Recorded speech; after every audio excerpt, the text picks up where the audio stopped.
командира отделений доложить о личном составе.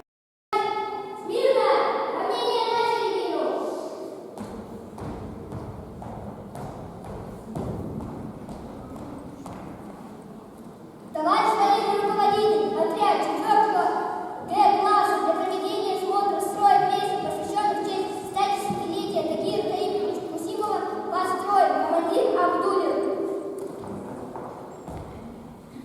Здравствуйте,